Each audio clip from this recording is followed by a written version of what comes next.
Организм толук кандуу иштеш үчүн жана дагы узак убакыт бою оорубай жашоо үчүн күнүмдүк турмушта бардык микроэлементтерди жетиштүү өлчөмдө алып турууга муктажбыз. Айрыкча кальцийге болгон муктаждык бизде өтө жогору. Улам жашыбыз жогорулаган сайын ага болгон муктаждык дагы өсө берет. Бирок аны биз учурда оңой ыкма менен тагыраагы дарыканадан таблетка түрүндө сатып алуу менен муктаждыгыбызды кандырууга көнүп калганбыз. Дарыгерлер деле ушуну сунуштайт. Бирок бул маселенин оңой чечими. Чындыгында көп учурда оңой чечим пайдадан көрө көбүрөөк зыян алып келет.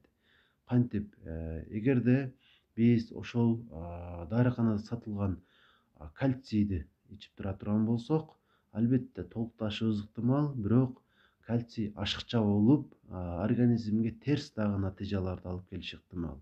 Айта кетсем, эгерде кальций ашып кете турган болсо, жүрөк аритмиясын алып келиши мүмкүн. Эң коркунучтуусу инфарктка алып барышы мүмкүн.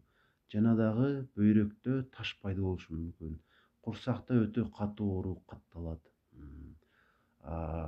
Кан тамырларда, муундарда кальций жыйналышынын натыйжасында шпоралар, шулөңдүү бир топ көйгөйлөр пайда болот. Анан дагы психологиялык жактан дагы көп бузулууларга алып барып, адамды ар кандай терс эмоцияларды көргөзүүгө дагы мажбурлашы ыктымал. Андыктан кальцийди биз ошол бат түрүндө же таблетка түрүндө эмес, табигый азыктардан алсак, максатка ылайыктуу болот. Ушул кеңешке жакшылап көңүл бурсаңыздар өтө сонун болот. Буга чейинки видеолордун биринде кальцийди кайсы азыктардан алсак болорун айтып өткөнмүн. Андан сырткары деле көп азыктар да бар. Ошол видеонун ссылкасын калтырганга аракет кылам, аны дагы көрүп чыксаңыздар болот. Бирок биздин организмибиз бир гана кальцийге муктаж эмес, андан сырткары дагы өтө көп микроэлементтерге, витаминдерге муктаж. Ошолор катары эң маанилүүсү витамин Дга болгон муктаждык дагы өтө жогору. Эгерде ал жетишсиз болсо, кальций жетишпегенден дагы чоң көйгөйлөргө алып барышы ыктымал. Жада калса ошол кальцийдин сөөктөргө жетип маанилүү кызматты аткарыш үчүн дагы витамин Д керек. Албетте билесиздер, күндүн нуру аркылуу витамин Дны алабыз. Ал жетишсиз болсо, албетте ал жетишсиз, жер шарынын дээрлик 80% калкына витамин Д жетишпейт. Аны болсо биз өтө жөнөкөй нерселерден, күнүмдүк турмушта колдонуучу азыктардан алсак болот. Эң маанилүүлөрүнүн бири бул балык. Эгерде аны жеп турчу болсок, витамин Д жетиштүү өлчөмдө организмде болуп турат. Ошондой эле жумуртканын сарысында жана малдын боорунда дагы витамин Д бар. Андыктан ушул азыктарды дагы сөзсүз түрдө жеп туруңуздар.